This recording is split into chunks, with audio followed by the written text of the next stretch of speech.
Too bad. Greetings, everybody. Welcome to Discussing Tabletop. It's, of course, January 2nd, 2021. First show of the year. No, we're going back to 2020 and redoing it. I mean, that's a thing we'll probably talk about today, 2020 and redoing it. I mean, I'm honestly speaking, at this point in 2020, things were pretty good. Things were not bad in this point in 2020. No, it wasn't until March. No, it really wasn't.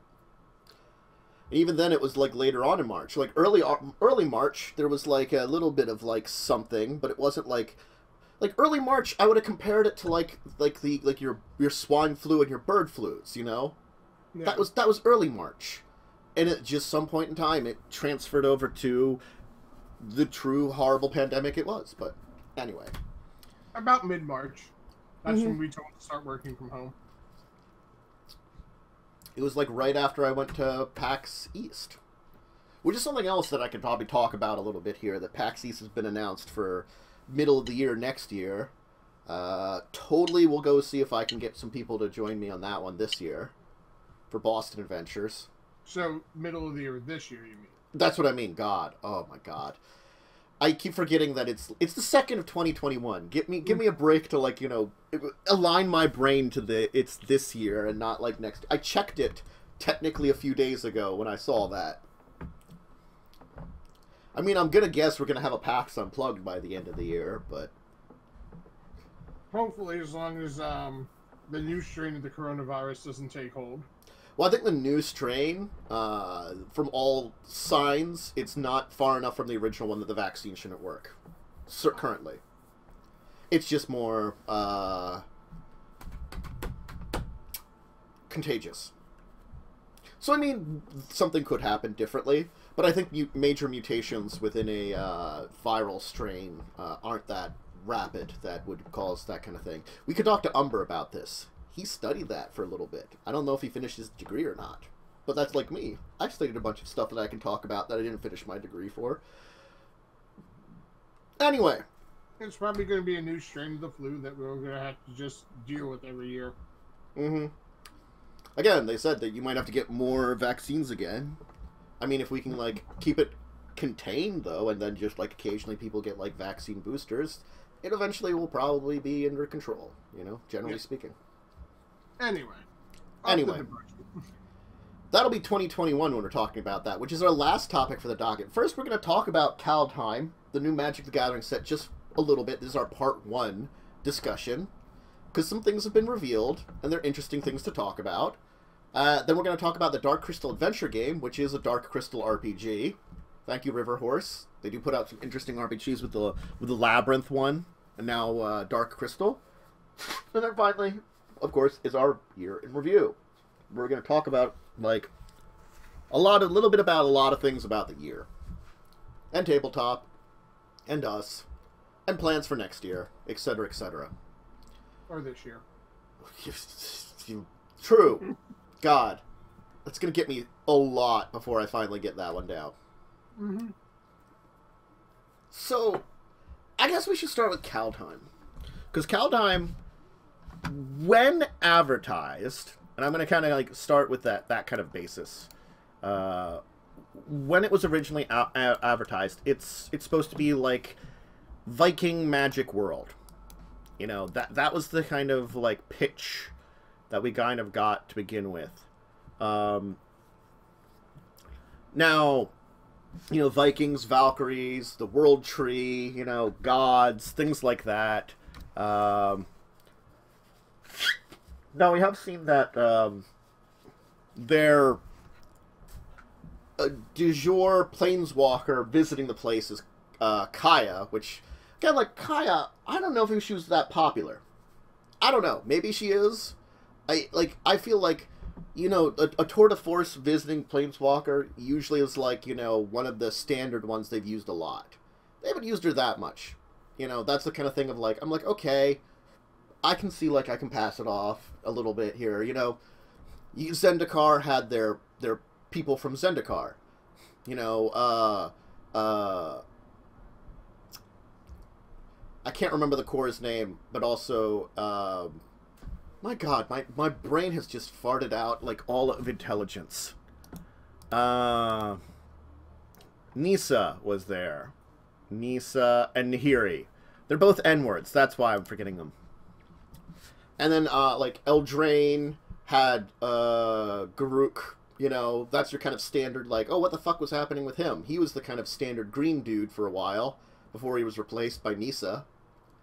Because angry man with axe is not as important as, like, elf chick with tattoos.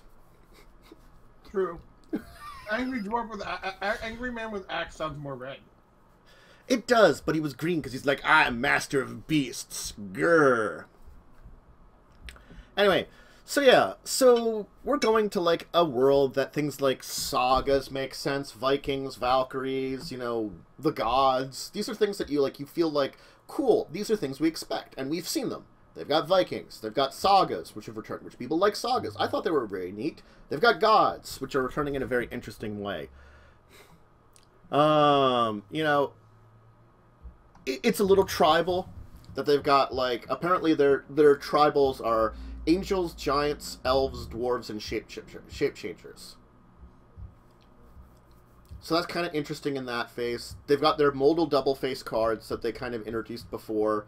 They're at least using them for in Zendikar Rising, where you either play them on one side or the other.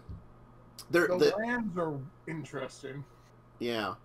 Well, the lands apparently complete the set, from what I've heard, is that the modal lands where you can play them as one side or the other, they're apparently the 5 that have been shown off are the opposite of the 5 that were in Zendikar Rising. So now we have the 10, you know, is what I've heard, is what it seems like it's going to be. So it's sort of like, I like the idea of these, that they're a land you either play as one side or the other, you know? So it's like, what do I need? They don't come into play tapped. They only tap for the 1 mana. They're not a basic land, so a lot of the basic land, like, affecting things don't hit them. But still, nonetheless, it's really useful, honestly speaking. It's a way that you can be like, what mana do I really need right now? What can I play? Bob. I mean, and then the modal, like, I guess, easy way to say it, the modal gods are really strange, too. I mean, that's a thing that exists. That they've got, like, they've only shown off one of the gods, the, god of battle. Halvar. Yeah, Halvar. Who's either a legendary artifact, Sword of the Realms, or a god. I'm a sword god. Sword gods are neat. Sword gods are cool. They're still cool. They're still cool. So other things that we know are coming back. Changelings, which were in Lorwyn mainly, where they're basically all creature types at once. Snow things, which I don't think anybody was expecting. You know, snow permanents were what? Cold Snap? Yeah. That might have been the last time they were at. Jesus. Honestly speaking, I think it was last time. I think they eroded a bunch of stuff from Ice Age and Alliances to Snow. And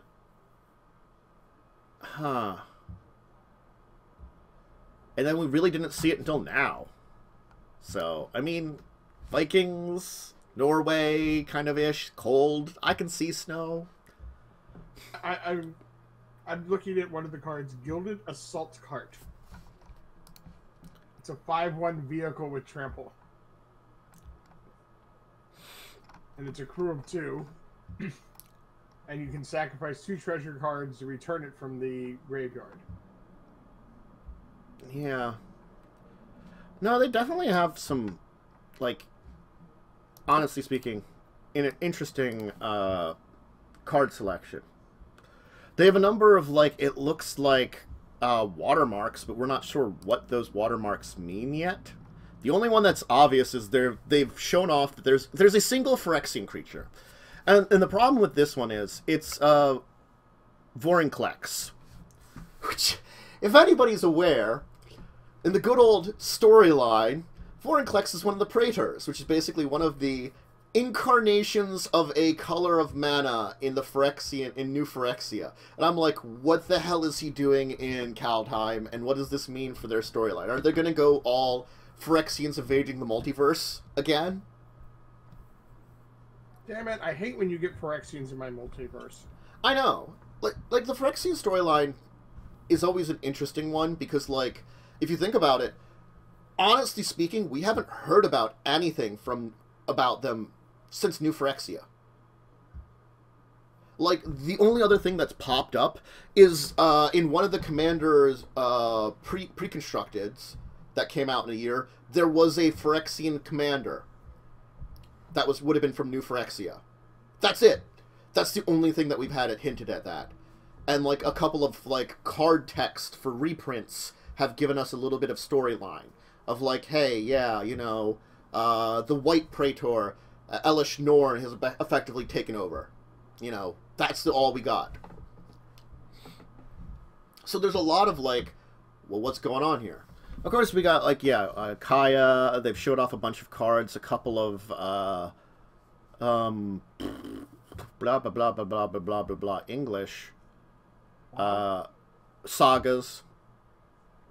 Really, it's like, it's not a lot. There's not a lot that's been shown off, but a lot of it has weight to what's been showed off, I think is what I can say about it. Yeah. It gives us examples of what this set is going to be. I just think the big question is like, what's this mean for the game? What's this mean for the storyline? Like, the storyline, I know, like, a lot of people don't. It's kind of like a secondary thing. I personally like it a lot. It's one of the things I do enjoy, that, like, you can build through the cards and through some of the expanded material interesting storylines about, like, what's going on in these worlds when the sets are kind of being taken. Card balance? I don't know. It's like, I've been watching a couple of Magic YouTubers talk about some different things about over the year, and it's just been a turbulent year for Magic as a fan of it. I love playing the game. I love collecting the cards. As a collector, I'm curious what they're going to announce for, like what's going to be accompanied by this. What kind of products are we going to get? I guess that's a good way of saying it. Because I know that they're saying draft boosters, normal boosters, theme boosters, collector's boosters, set boosters, a bundle, and 2 commanders deck. That's what they've announced product-wise. Now, the bundle, of course, it's the fat pack. Bundle's the fat pack. You know, that's the easy one. You're like, oh, okay, fat pack. Fat pack, the draft boosters, the commander decks. Honestly speaking, if they're replacing those Planeswalker decks they were doing, whatever, I don't mind. The Zendikar Rising ones were exactly the same price as the Planeswalker decks, so I was like, that's kind of neat. And they're 100 cards rather than 60. The collector's boosters and set boosters, I'm just like,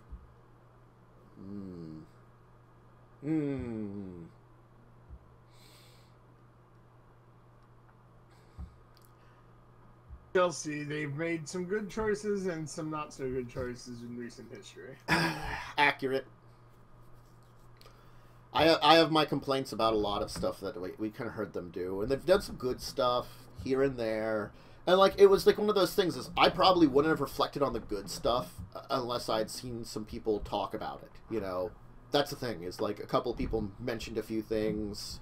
I was seeing, like, some of the stuff that, Orcish Librarian was talking about on tweets, and then a few other people that I listened to on Twitter.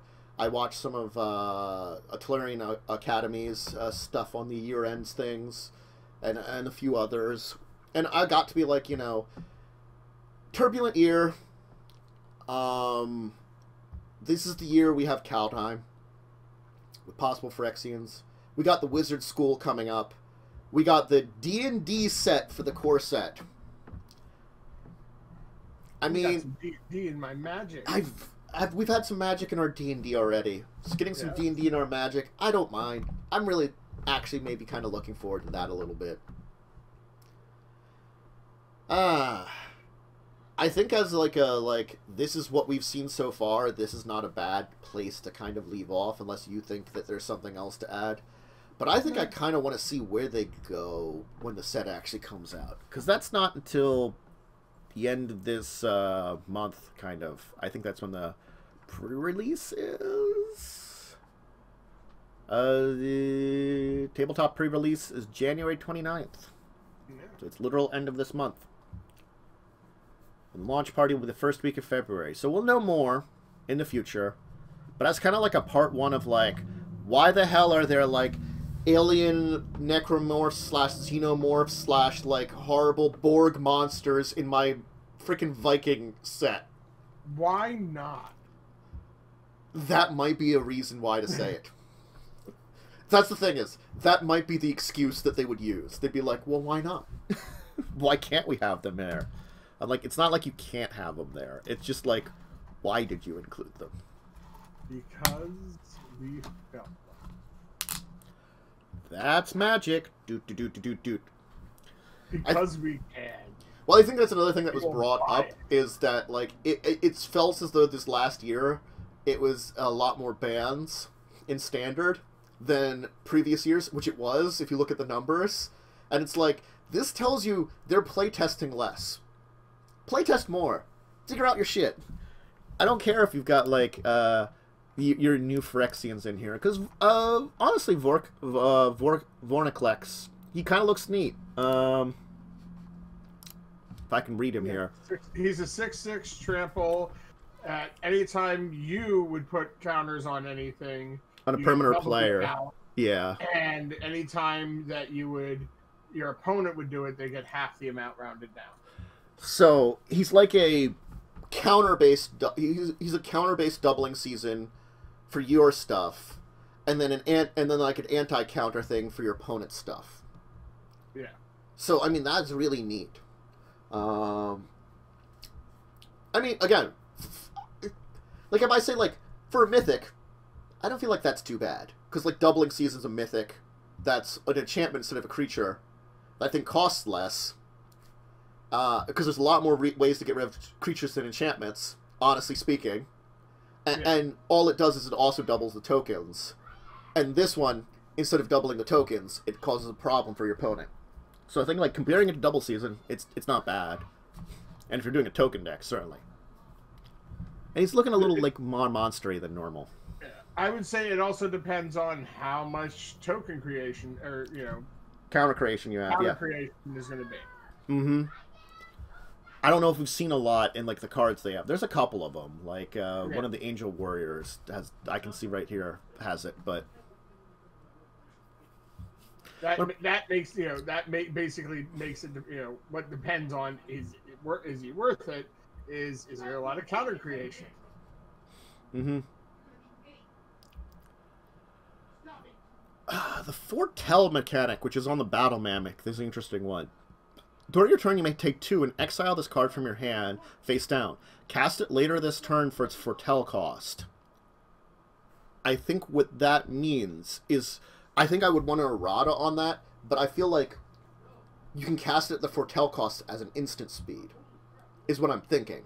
It has to be the same turn, but that means then I can kind of flash in this thing later on. Right. So, anyway, Kaldheim. Talked about it a little bit. Why don't we talk about Dark Crystal and some Skeksis? Yeah, Scalfling. I mean, Skeksis. Scalfling. Scalpling. Scalpling. And a Gelfling, get it on. I was going to say, like, it's a scalped Skeksis. It's a Scalpling. Ah, Scalpling! Ow! Scalpling! I really need to figure out what the hell those other ones were called. We can probably look it up. Wow, that's big. I was trying to have a picture of this, and it was just abhorrently big.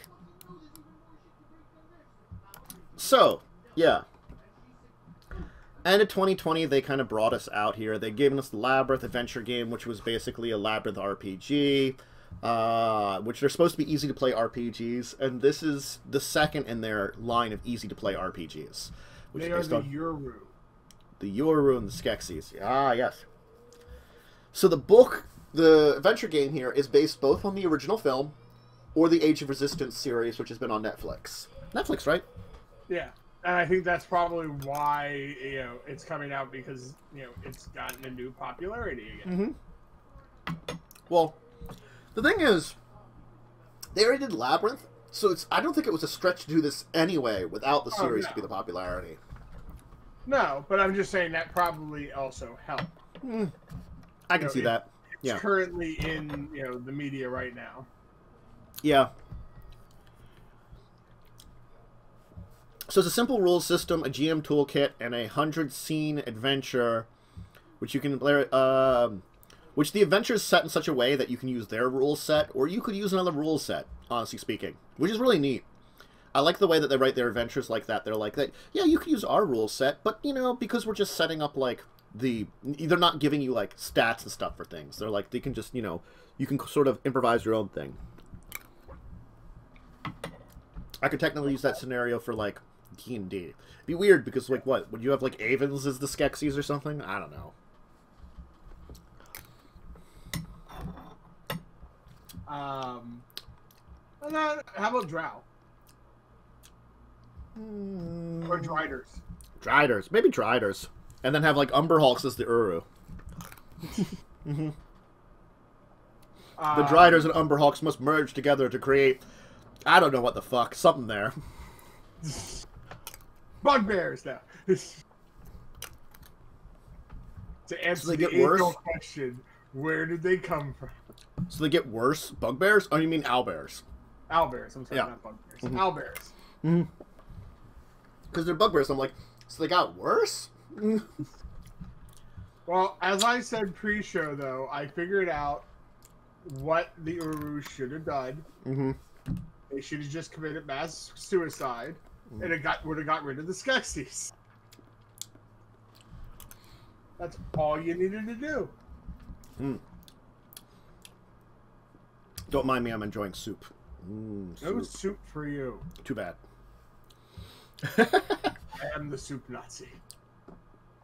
No, I mean, like, honestly speaking, it's not coming out till later on this year. Riverhorse did a good job with Labyrinth game. I thought that was a really interesting one, like, going over the material that we could over it. Being a simple, like, the thing is, because it is more of, like, a, honestly speaking, children's property, you almost call it, having it set to be a simpler thing that maybe a younger audience could get into is good. And that it's the fans of the world and a skilled person could run it and have it good for an adult. It's sort of like I say, like, as much as, like, again, because Riverhorse also does the Tales of Equestria game, that's not for us, honestly speaking. Yeah. But I think a good DM could have an interesting adventure that I wouldn't mind playing it. Granted, I'm not that person. Uh-oh. Uh-oh. Streamy's getting in trouble.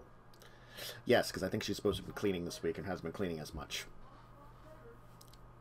Because she's got a lot of toys to put up in her room. She's supposed to make space for them.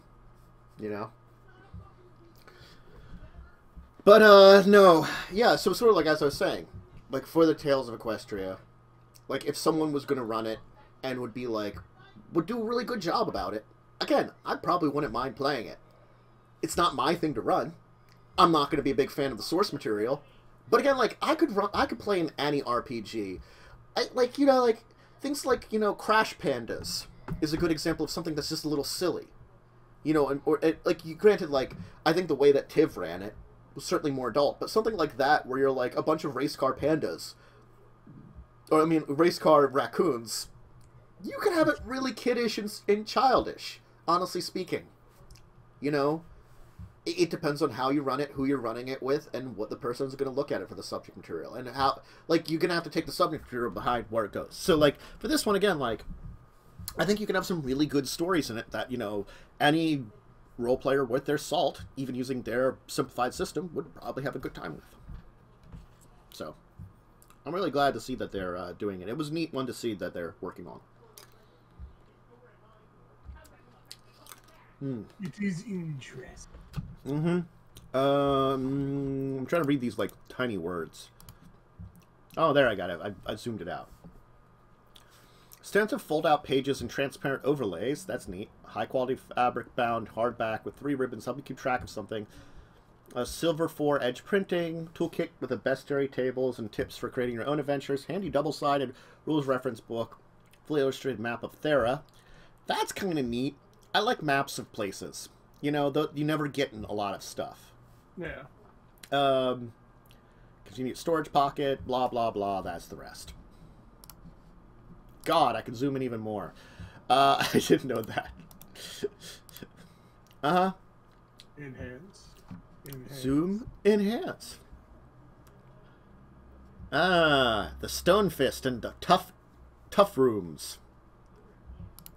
I'm looking at the one that's the picture of the, like, just book that's open and reading it a little bit.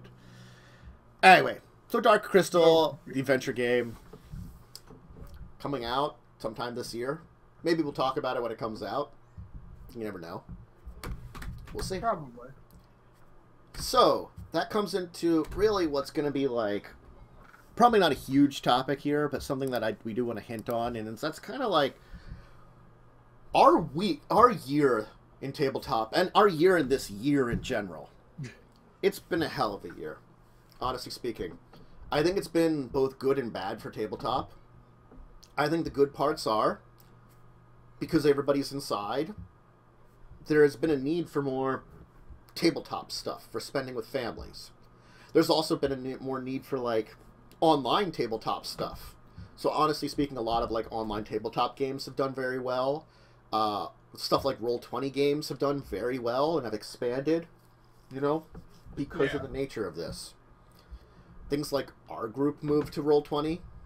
You know, our normal, like, high school group, mostly high school group, kind of moved to Roll20. Originally high school group, we should say. Because we expanded it with people over the years, you know. It was a group of high school friends, and we've expanded it with a couple of people over the years here and there, etc., etc. But yeah, that group, I went on online to Roll20, so we can still play occasionally.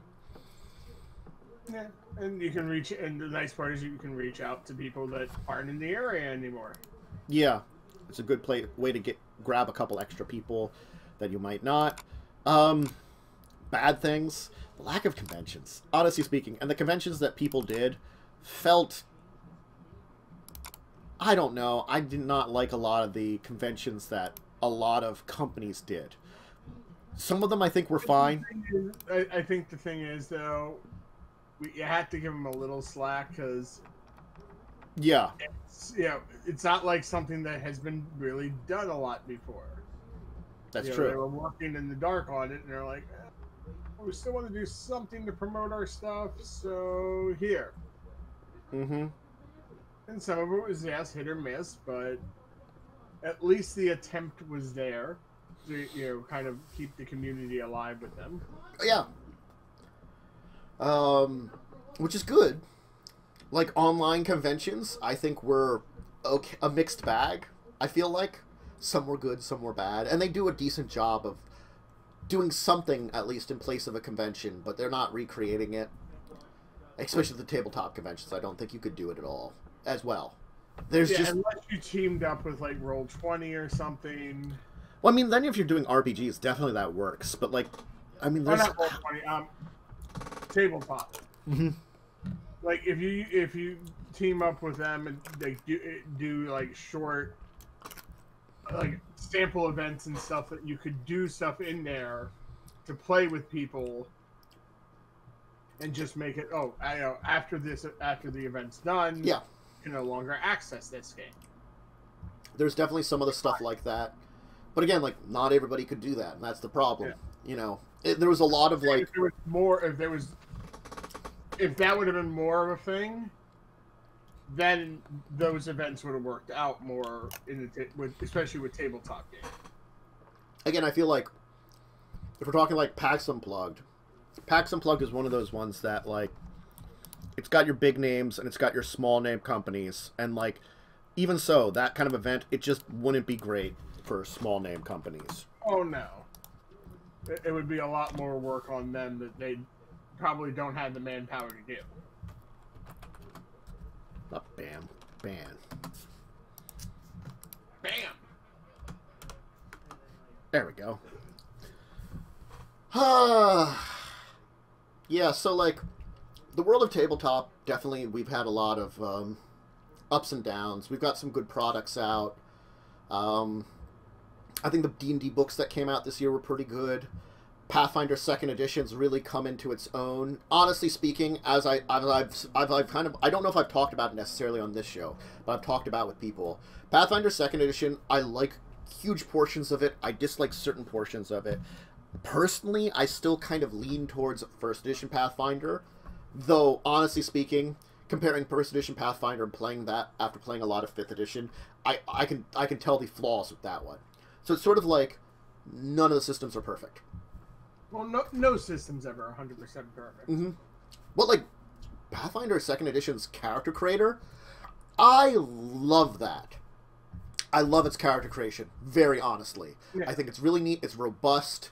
It offers a lot of, like, you get abilities that are... You get skill feats. They build in skill feats which give you extra powers to your skills. You know, which are like... Which, if you're talking diplomacy, that's a lot of out-of-combat shit you're adding things into. So it's sort of like, oh, I'm really good with gathering information. Let me go out and talk with people, you know, and see what's going on. You know, things like that are really neat. That, you know... It did a lot of stuff. It's just some of the rule shit just kind of hurts my soul sometimes. Yeah, I mean, like I said, no system is 100% perfect. Yeah, it's true. Fifth edition's too simple. But yeah. We can see the flaws in them. 5th edition's too simple. Pathfinder 1st edition is too complex. You know, it's sort of like you needed a middle ground between all 4 of these, and that really would have been, or all 3 of these. And actually, add in 4th edition, because 4th edition had created some good ideas which have been used both in 5th edition D&D and 2nd edition Pathfinder. You need something that's in the middle nexus of all 4 of these kind of editions that would probably be good. Mm. You know, a little simple, but you know, layered in some rules, or maybe have, like, the DMG provide, like, here's a list of extra rules you can use on various situations. I don't know. Anyway. But yeah, we saw, like, Pathfinder 2nd Edition boom up. We've saw a bunch of, like, interesting RPG systems come out. Things like the Labyrinth one. You know, we've talked about, like, some of the stuff that Modiphius has done, which has been really neat. They've revisited some of their old games and expanded upon a few of their others. We've had fun with Star Trek. Fun with Star Trek. We got to do an actual decent, like, adventure with that one, a mini one. More than just the one-shots I'd been doing on May the 4th. Yeah. I started Children of Wrath. I looked back. Children of Wrath started on the 2nd of this year, of last year. So exactly 1 year ago was when Children of Wrath started. Wow. Yeah. January. And we haven't got that deep into the play. I mean, you've almost reached Talaria West when that, like, very early on, that became your goal. Yeah. Almost. That's why I'm laughing. It's just like, we spent so much time just dicking around. It was your special skill in that game, dicking around. Honestly speaking, it's not a bad special skill. I mean, no, it's a fun game. Don't get me wrong.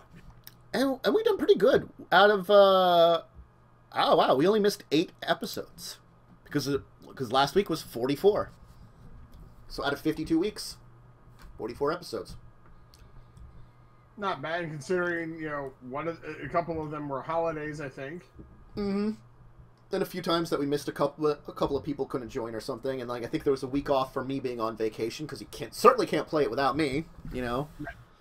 Well, we could, but I mean, it would be kind of pointless. Yeah. So yeah.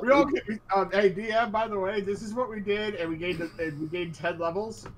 Well, that's great, because guess what? You just encountered a super 10-level draining magical device, which just all of a sudden was used on you by the enemies. Good thing you gained those, because you guys would have been totally screwed otherwise.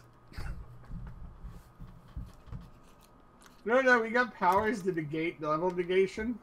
Ah, too bad those don't exist in 5th edition. Homebrew. I homebrewed those away. And now you can't correct it, because I'm already here again. We fire you. No. We're gonna go create our own game with hookers and blackjack. Of course, both for me, Records of Evil and Legacies of Kain continued. They are games that have been going on for quite a while. I feel like Records is very close to its kind of end storyline. Legacies is the same. They're kind of both on their back end of time-wise. But, you know, it'll probably... Judging those people and how many times we've unfortunately been with a lot of stuff going with the holiday, we missed a lot of sessions on both of those, unfortunately. The holiday just screwed up those schedules. I was hoping to have them either finished or a lot closer to being finished by the end of the new year, but we missed sessions, you know? It happens. Mm-hmm. So hopefully those two will be finishing up early in the new year and being replaced by stuff. My game technically lasted longer than it was initially planned to. Hey, you know, we still finished Grinding Gears, and I think it was a good ending. That's what I have to say. Like, was it a perfect ending? I mean, there's never a perfect ending. Was it a pretty good ending? I think so. Overall, I think it ended pretty well. Yes, I think the ending definitely was great. I think like there were a few issues there because I think we had some frustrations with. It was hard. It was hard for us to get the storyline. And I can understand that because we've had that happen in games that we've both been players in. You know, sometimes you hit a game and you're like, well, what are we supposed to do? You know, and you lose track of that. And the thing is, it's like we came to you asking you that probably later than we should have. But it's that thing of players think that they're going to get it. And maybe it's like... I got lost in my own head. Exactly. I think that's what happens, like, I can say, like, you know, there's a bunch of games that we've had where, you know, other people have run it, and, you know, they get lost in the story, too. You know, and then you don't get it. Especially our one friend, Chad. You know, he can have these great stories. We can just go with the flow a lot of times because we have no idea what the fuck we're doing. We've had those moments where, like, so what are we supposed to do? Free bowl. I like the free bowl. That's what we're supposed to do. Get free bowls. So, yeah. There's definitely interesting talks of, like, new games, which I've been, like, floating around, and eventually, hopefully, that'll be, like, some of the things for this new year, is hopefully I've got, like, a list of new games that I want to do, and will I get to any of them? Sure. Which ones? I don't know. I'm hoping to start a few new ones before things like Records of Evil, Legacies of Kain end. Grinding Gears, honestly speaking, depending on how the people go, you guys could have, like, another year, maybe less. I don't know what your decisions are going to be. You mean Children of Wrath. I'm sorry, Children of Wrath, yeah. I have no idea how long. Your Grinding Gears coming back, and I don't know. Yeah. Because I got you guys, what is it, level 9 or level 10? 9. 9. We haven't gained a level yet. Still, 9 and 44 sessions, not bad. I probably will, like, give you another level soon, just because I'm trying to keep up with, like, a relative okay pace for powering up, too. I might slow you down when getting into higher levels, is the only thing, you know. But I wanted you to get to at least a relative, like, you feel like you've earned a little bit of your toughness and your adventures. But yeah, I've talked to Shadowrun, Besom, original Pathfinder, Starfinder, more 5th edition D&D. I've talked about a lot of all these things. I don't know what I'll run, but hopefully something will come up. You've had requests from everyone in the one shot for Christmas. People love that D&D group of characters. Honestly speaking, I have to say, like, it was a fun one-shot. Those characters I do not think would work very well in a, like, long-term campaign. Not at all. Oh, I think it could be. It wouldn't be a super serious campaign. Mm-hmm. Well, the problem... I can see them getting on misadventures. I mean, they could be my holiday team, and every time we have a holiday event that we want to have, we can just have them show up. It's their Valentine's adventures. Love is in the air. Oh God! Do you really want the party satyr bard on Valentine's adventures going "Love is in the air"? Oh yeah. Because he will be Cupid. And it'll be hilarious. Gruffle butt. It was a very good satyr name. Thank you, satyr names. Yes, best character name I've had. Scrufflebutt. Yeah, we've had some cool events like that. I'm sorry, I think May the 4th be with you this year went really well. We actually ended the adventure. Yes. It was a little rushed, but it was still an end, unlike the previous year. The Christmas one-shot got a good, we got through it, got to the end, things like that. These were good. These were fun. We got through these storylines, for, one-shots for once. Yes. That does not always happen, unfortunately. No. I'm hoping that, May the 4th will be back this year. Maybe a couple one-shots for holidays, as I'm saying, with the holiday D&D crew. Maybe, there's a lot of things I would hope to do in the horizon. It's like this show. I know this show needs to evolve because we've had hundreds of episodes in the same kind of format. And it's an unfortunate thing that it's been a lot harder for me personally to do certain things because it's sort of like getting myself to do it. Once I get started, it's good. It's that kind of that mental block of starting things. And it's been a while since I've messaged a lot of people. And I think it's sort of like when everything shut down, it kind of did the same for me a little bit because, it was a couple of months of being with my entire family when I liked when it was like a normal schedule where my mom would go to work, my dad would go for work for a little bit here, my niece would go off to school, my brother would be asleep in his room. I'd have time to myself in the household in the middle of the day. I haven't had that in months now, since the pandemic. If I want time to myself in the house, just not in my room, it's in the middle of the night. Yeah, I mean, hell, I'm going to be working at home right now. We're not scheduled to go back now until July? Understandable. June or July? Yeah. Yeah, it was originally going to be January. But it's understandable with what's going on, that they pushed it back to, then. Oh, I get it. It's just and that's if we actually do go back into office. Mm-hmm. There's a chance that they might keep us just working remote. Which I think my fiance was going to go crazy if that happens. Because you have to work at home? Yeah. Well, we only have a small apartment. There's the living room, kitchen right over there, and then our bedroom and her son's bedroom. So while I work from 9:30 to 6:30 at night, I work in the living room. Mm-hmm. Which pretty much means she's kind of stuck in the bedroom all day. Ugh. Or goes out because it's she can't sit out here and watch TV or anything because I'm on the phone. Because I work in IT and I have to take phone calls. Yep. So if that ends up happening, we might have to try to look for another apartment that has an office room. Yeah, a third bedroom / office room that I can work out of. That way, it's not I'm taking up the living room all the freaking time. Yeah, it's been a lot of adaptable for it. That's the unfortunate thing is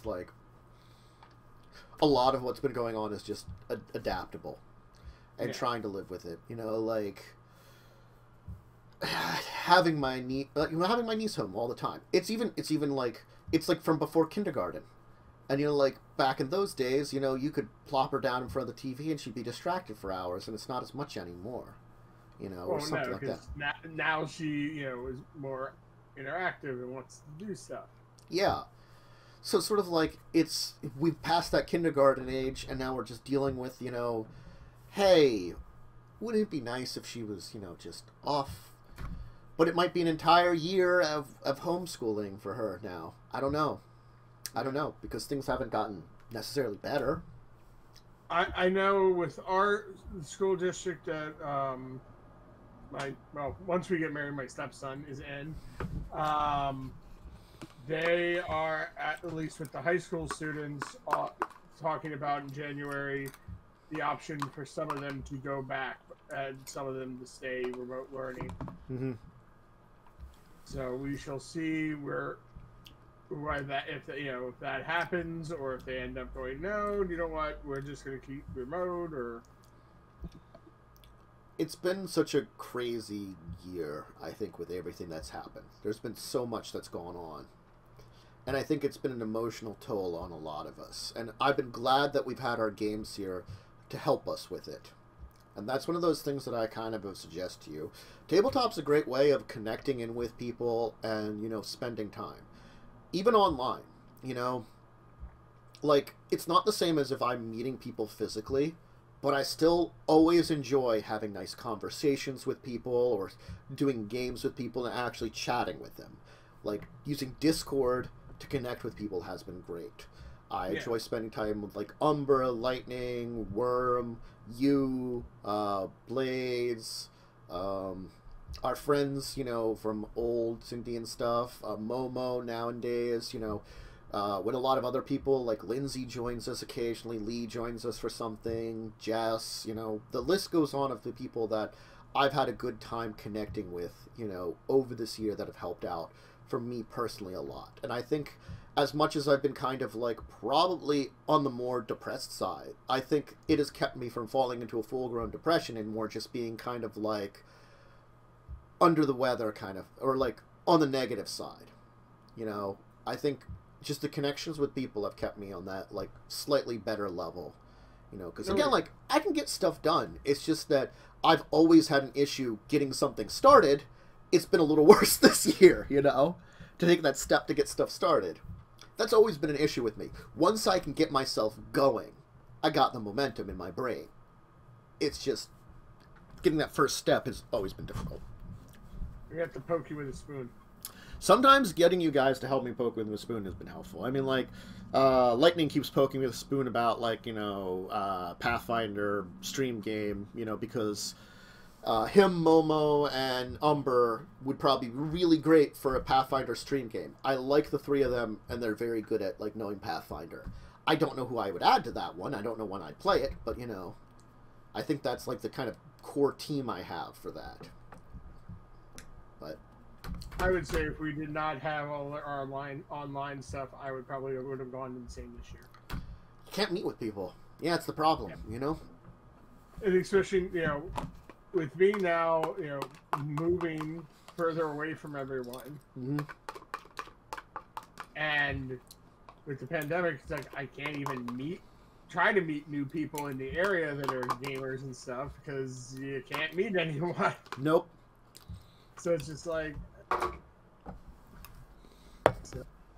It's been a hell of a year.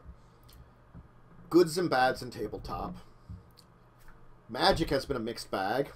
We talk about that a lot. The board game market, I think, has been pretty mixed bag, too. I worry that, like, local game stores have suffered because they've always been our bread and butter, things like Portal games and stuff. I don't know how well they've suffered and stuff over these things. There's a lot of places that I, like, worry about how they've suffered over these things. Well, I got a piece of good news in my area. I think I mentioned to you that there was a new comic shop that opened up in town. Mm-hmm.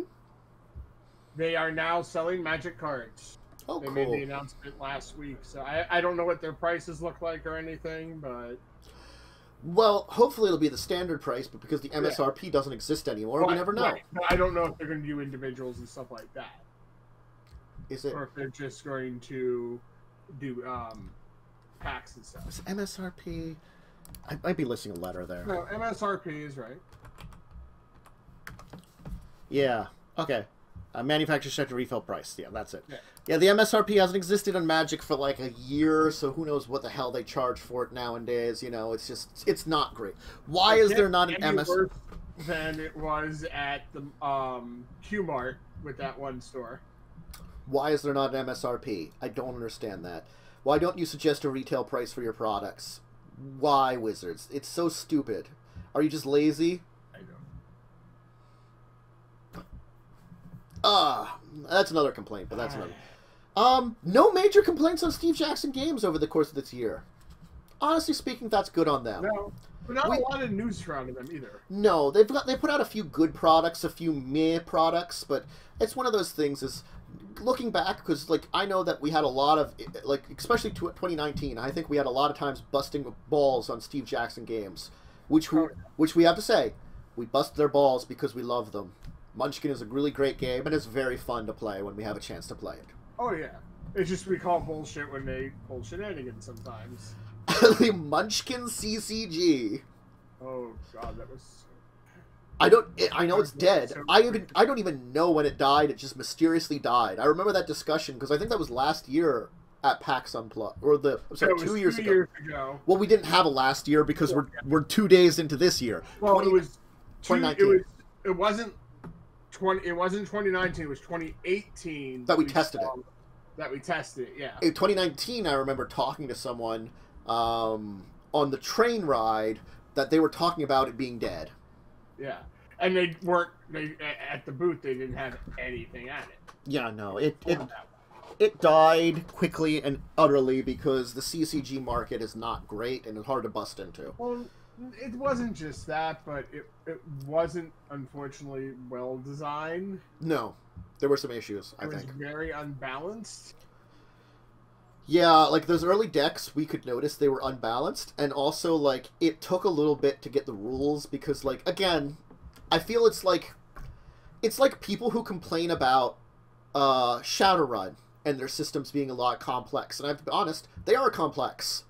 Shadowrun spellcasting is complex. It has, like, 8 steps.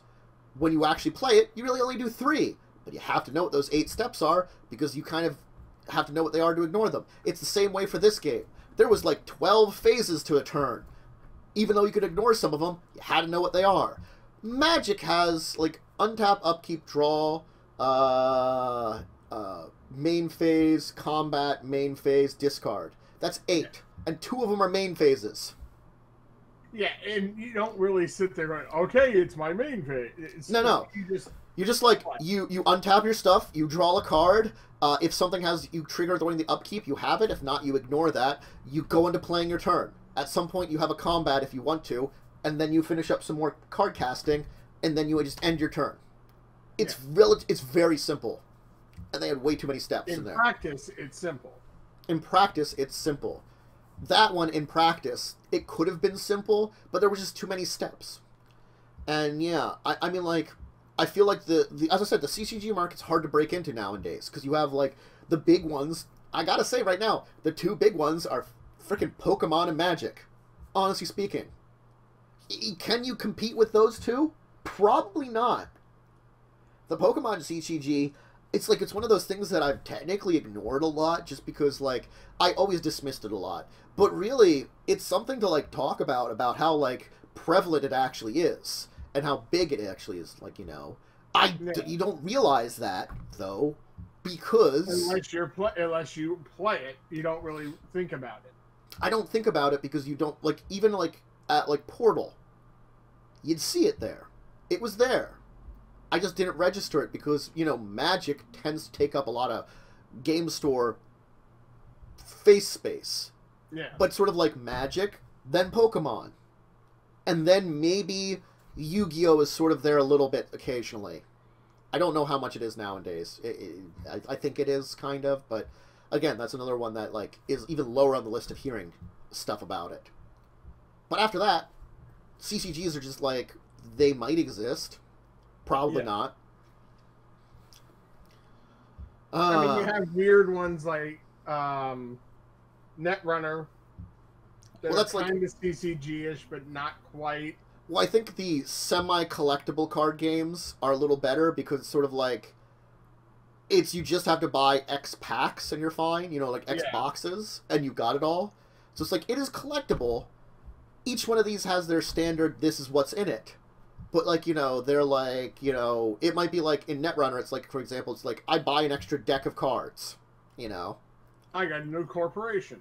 Yeah, I got a new corporation in here. And some cards I could use in any corporation, you know. It's like, it gives you like a new corporation, a new runner, each with a couple of cards that are specifically to them, and then a bunch of chaff that's like new stuff for anybody.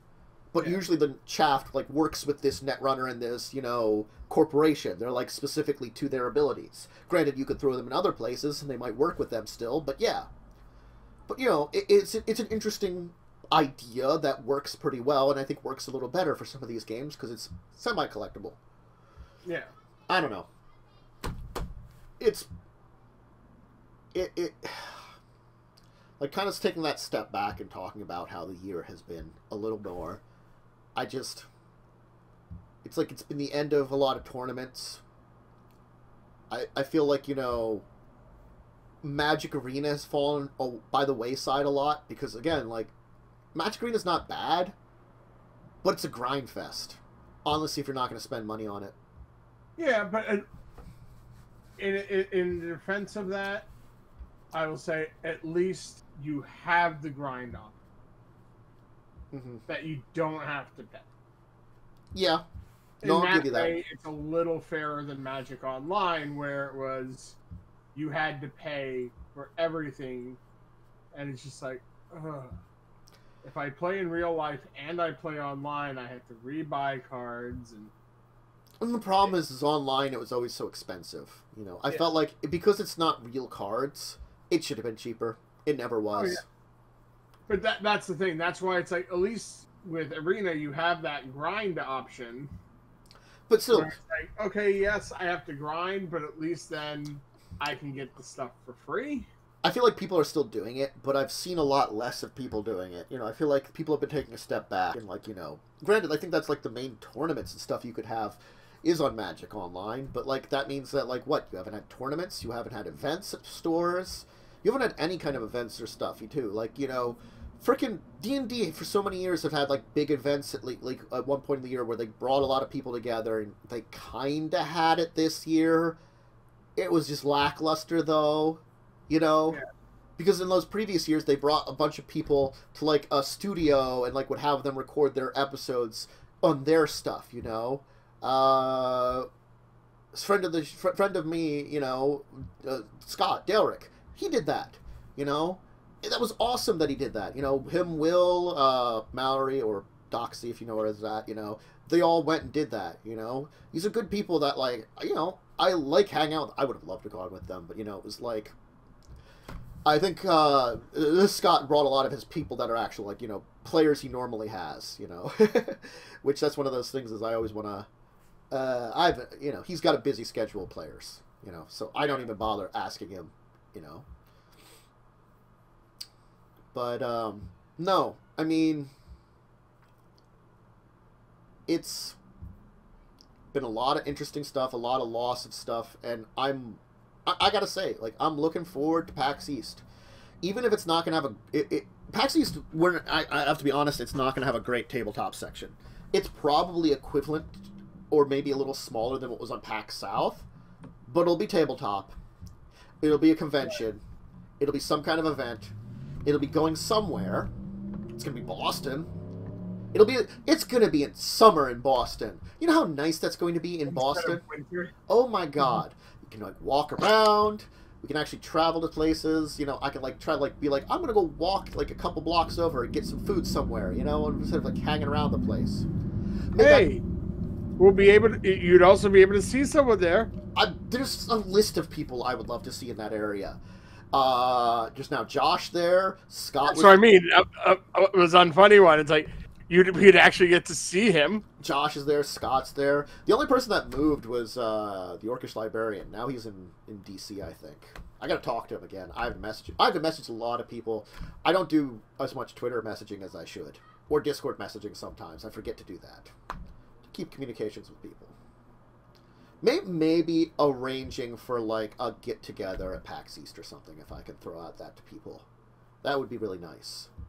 By then, things will hopefully be under control, as long as it's not, like, canceled or anything. We can drive in. It'll be wonderful. I can try to get you, you know. It'll be a nice, you know, like, drive up that I'll have more than one person in the car. Maybe we can get, you know, Blaze to join us, too. You know, 3 of us. And I don't know if anybody else would want to come along. We'll drive up. We'll hang out. We'll check out some video games, some tabletop stuff. We'll have a good time. You know, the usual. I'll miss that. I miss something like that. Yeah. I miss a lot of stuff, though. Agreed. Honestly speaking, like, I'm going to say, like, one of the better things that I did that was still not great, but I'm glad I did it, was go to the cabins. You know? It wasn't as good as it could have been, but it was still somewhere else with a few people. You know? And that was why it was good. Yeah. Change of scenery. Yeah. The change of scenery was nice. Man. 2020. But it's done. Now, the only unfortunate thing is I think we got 6 more months of 2021 being very much 2020. Will there be some improvements? Probably. There'll probably be some improvements. There'll be at least one big improvement at the end of this month. I mean, I wasn't going to go into politics. Oh, I know. In my opinion, not the opinion of the channel. Honestly speaking, with how bad things have been handled up and down the spectrum, maybe having something better at the top at the end of this month will be better. There have been a lot of issues, you know, federal side, which could be... It could be there's so much levels of it. You know, you can't just blame one person on that side. No, but I think someone who actually at least appears to be listening to the medical community and promoting what they're saying. I'm going to go for better system for vaccinations because we're behind on it. Get that kind of back on track. Get us, like, really well maxed. So, like, by March, if I'm feeling like, oh, hey, you know, we got a lot of people vaccinated, we're getting it there, you know, we're removing this threat of it, you know, we're finally getting it under control, I'll feel happy then. Maybe then we'll have some opening up, maybe then we'll have numbers under control, etc., you know. A lot of that stuff. Maybe the world will be back to normal. We're close to it. Who knows? Oof. But, yeah. So, definitely, send some well wishes to... Well, I think he's better now, but... Friend of the channel, Blaze, who had, you know, had the corona, send him... He has gotten better. So keep him well wishes. Send him well wishes, because, apparently, like, send him good regards, because his, grandmother apparently broke her hip. Just before the new year. Yeah. You know. I mean, I'll give him one thing. He lucked out when he got the virus, just because he was already on a 2-week vacation from work. Well, it's sort of like my grandfather had fallen down. He's been okay. And my grandmother fell down, had, like, a fallen issue. And so she's been in rehab now, my Grandma Arnold. Getting better there. Fortunately, she's been getting better there. She's hoping to go home. But, like, yeah, she had... It's just, like, both of them are in their 90s, so, like, I worry about them. But, like, as much as I love my Grandma Arnold, she's also, like, 96, I think, or something now, and I'm, no, 95? 95, she's going to be 96, because if the coronavirus didn't happen, we were going to have a 95th birthday party for her in May. Her birthday's, I think, in April. And we're going to have a big party in May, getting everybody together for 95. So she's going to be 96. My Grandma Arnold is ancient. At least you have grandparents left. Yeah, yeah. I mean, I got 2. Unfortunately, I'm at the point in my life, I have no grandparents left. I have one great uncle and great aunt. And some cousins and my parents. Oh, that's it. My great aunts and uncles have been shrinking like there's no tomorrow. Like they all passed away very early on my dad's side because other than my, like, grandma, they were all, like, big smokers, and apparently there was a lot of lung cancer on that side then. Cough, cough, cough, cough. Yeah. And, so then, like, all her siblings passed away. On my, my mother's side, like, there was, like, 10 of them, and now there's, like, 5 left. They've been cutting down. The great aunts. The great uncle, I think, passed away, and those are just the great aunts. A lot of them, only a few of them left. Well, in exactly 1 month, I'm hitting 40. Jesus. Yeah. I'm gonna be 30... I am 37. I have to remember what year it is. How old am I? Like, I'm thinking about it, I'm like, what the hell year is it? What's going on with life? 2020 is when I got old. I don't know. You became the old hermit curmudgeon? I've always been an old hermit curmudgeon, even when I was in my 20s. You kidding me?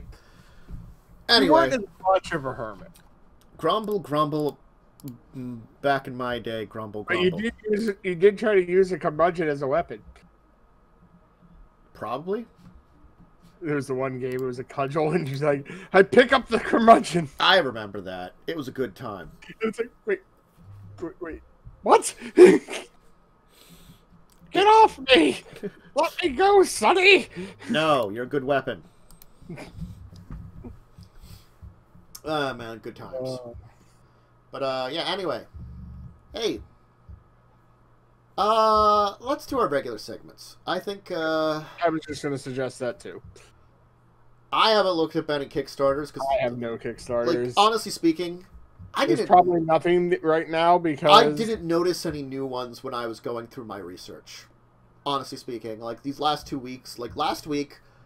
Like, it's the holiday season. Last week, like... Normally, new ones aren't coming out. Yeah, last week, our main reason for not having the show was, like...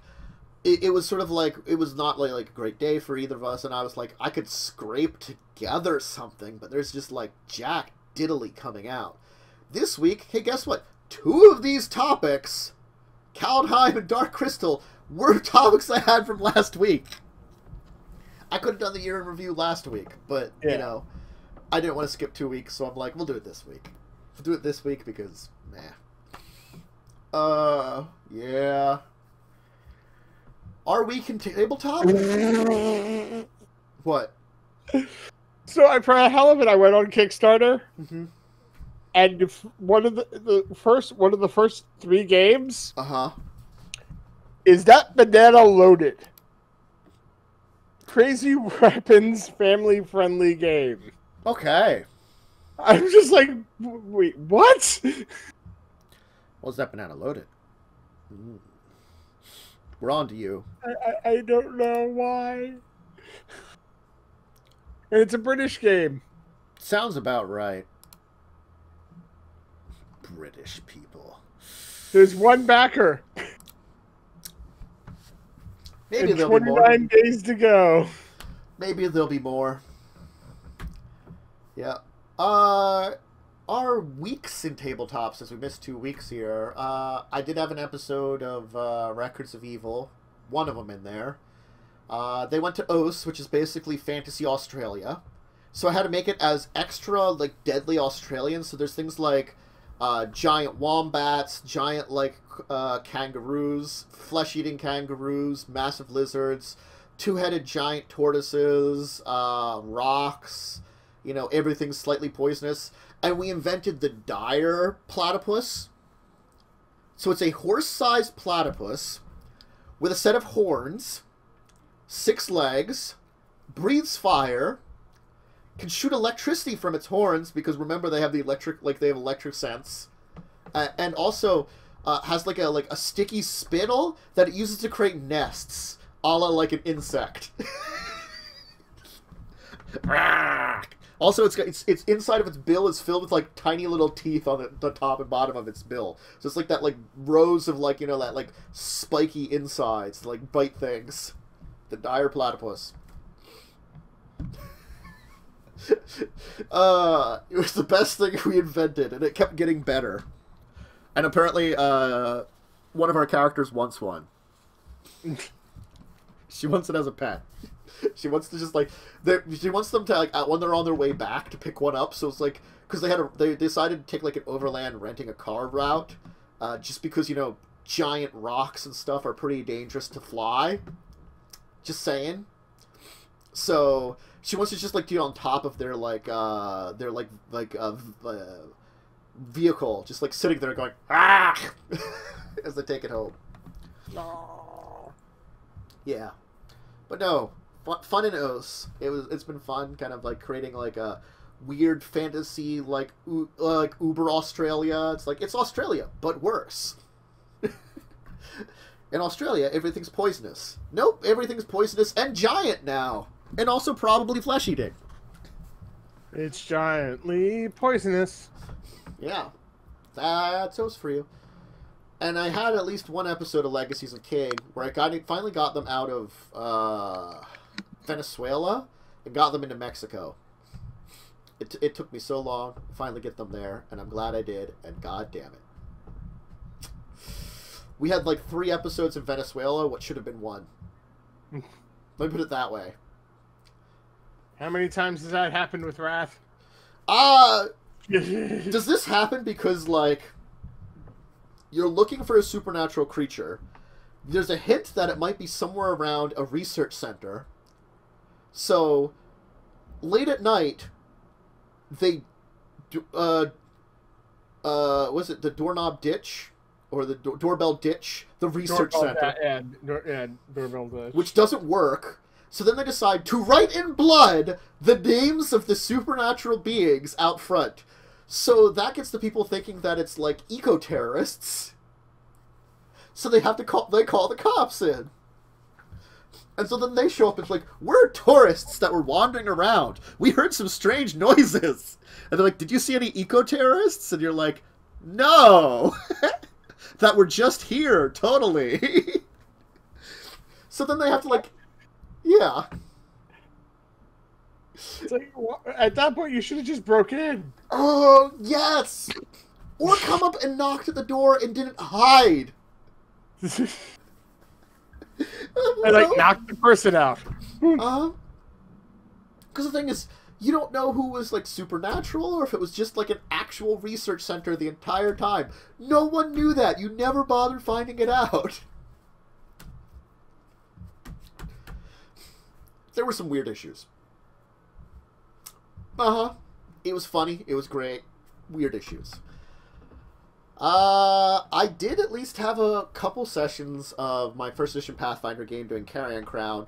We have decided that this portion of Carrion Crown, it sucks. Honestly speaking.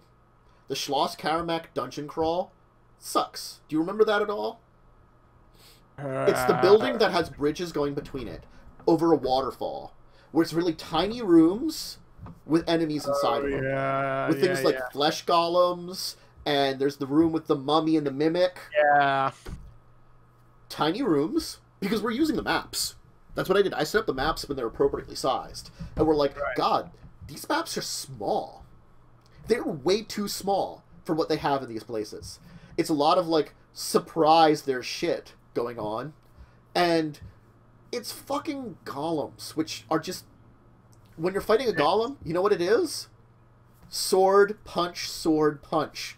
There's, like, nothing special about it otherwise. You're not using spells, not using special abilities. There's nothing, like... They're just, like... They're very generic fights. Yeah. Like, you know, if you're fighting undead, they might have some immunities, but you could be like, I can fireball that, or, like, use a ray of ice or something on that undead, you know? Something like that. You can add variety. These are just, like, stab, stab, stab, stab, stab, stab, stab. Yeah. And... So, like, honestly speaking, like, I understand people's frustrations with it, and I'm like, yeah, this place kind of sucks. Like, dungeon crawls in the mount itself, not a problem. Tiny rooms, just, ugh. Yeah. What's this going on here? Twitch chat be broken. Oh. Yeah, I'm seeing connecting to chat. I don't know what happened. Huh. I don't know. Twitch chat be broken. Let's go check Twitch chat. And let's close pop out. Connecting. Yeah, I'm just getting connecting with a circle. We're live, at least. Oh, why are we frozen up just now? no one can chat with us.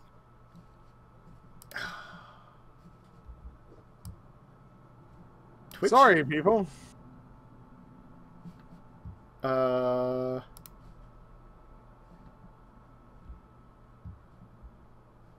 What's going on here with that? Why is that my corner?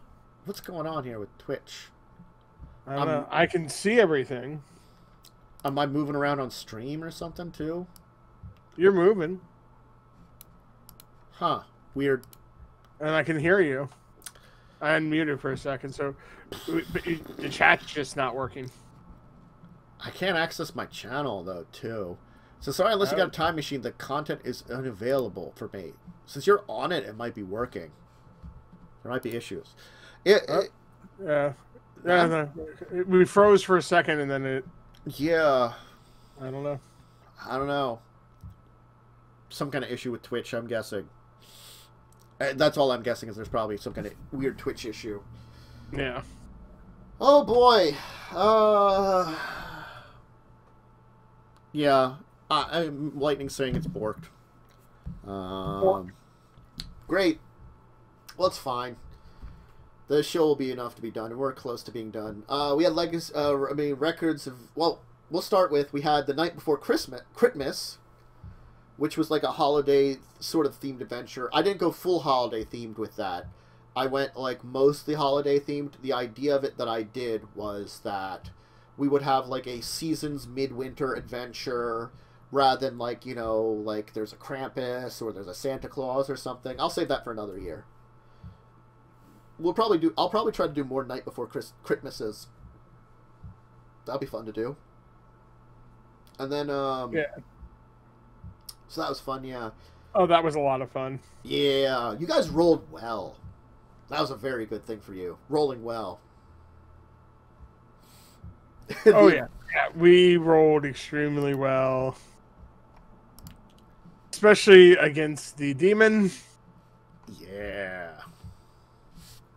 Yeah, I'm looking on a site called downdetector.com, and it's showing there's a lot of reports of issues with Twitch right now. Ah, great. Well, we'll theoretically finish this up here. We're about done. We had Records of Evil this week. I mean, not Records of... Children of Wrath. Brain fart there for a second. Children of Wrath was fun.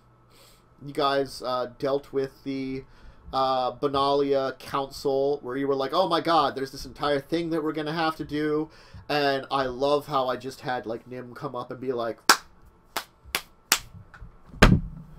You know, drop the ball and be like... Yeah. Or, like, drop the mic and be like, just like... Fuck y'all. Yeah. Screw you guys. You're out of here. Yeah. Mm-hmm. I knew your grandpappies. It's like, I knew your ancestors. Up yours. The mic drop was my favorite thing to do there. Yeah, honestly speaking. That was hilarious. It's going to be sad, though, because I'm sure next episode we are going to be saying goodbye to Nim. Again, like, I know it's going to be the end of Benalia, but I don't know if it's going to be 1 or 2 episodes, or maybe even 3, depending on what you guys want to do in town. And if you get into any mischief, because knowing you guys, you can get into mischief.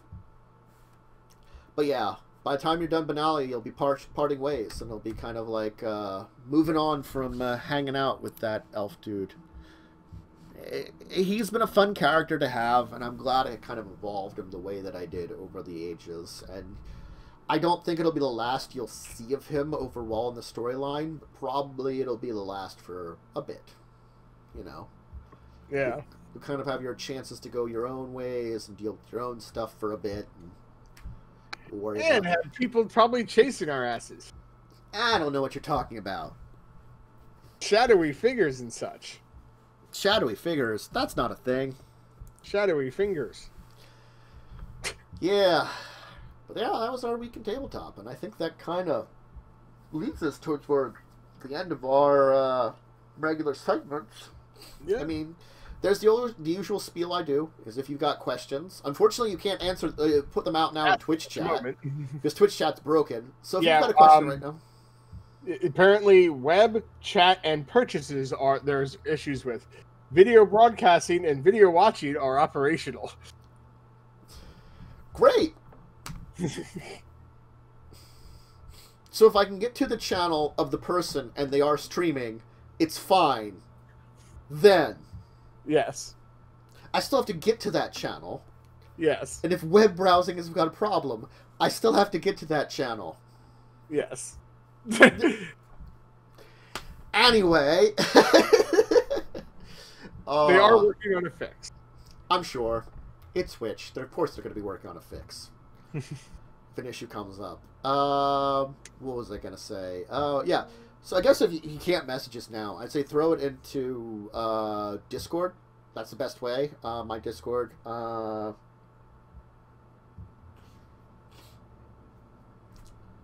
New Kingmaker game? Is there a new Kingmaker game? Are you talking about Wrath of the Righteous? Lightning? Because if you're talking about Wrath of the Righteous, I backed that on Kickstarter, technically. So when it's actually out, I'll have that one. The new one. Not the video game, the new Kingmaker game. Pathfinder Kingmaker... Not video game. Not video game. I don't know what you're talking about off the top of my head. You'll have to talk to me about it in Discord chat or something, because I'm not sure what you're discussing at the moment. We'll talk. Well, the new video game has been in the works, the Wrath of the Righteous, which is going to have mythic paths in a Pathfinder game. I'm going to have to play through Pathfinder Kingmaker at some point in time anyway. That's on my list of games to play on this channel, just because it's an RPG-based video game. But I do have plans for that eventually. I've just been playing through other games that I wanted to do first. You know, the usual. No. Discord. Great place to message me there.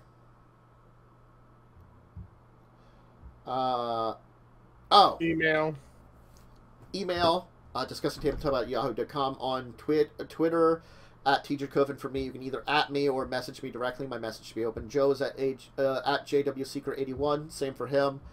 When this video eventually one day goes up on YouTube, in the comments of the video, again, like, unfortunately, since you can't reach it into the Twitch chat because it's borked, I'm saying, like, if you have anything for today, throw it into Discord and we'll talk about it there, maybe a little bit. I'll check up on that. There's a Discussing Tabletop section there, you know, or you can message directly on Discord too. But anyway, hey, you know what? Thank you all for joining us today. It was an exciting kind of New Year's romp and a look back at the year. We got to talk a little bit about the year, understand it, understand where things are going, and hopefully we'll have some cool stuff coming up this year. You know, a little bit of better schedule, a little bit of better things coming in, and we'll just all have a good time. You know, that's the best way I'm going to say it. We'll all have a good time. Hopefully we will. But, you know, thanks for joining us.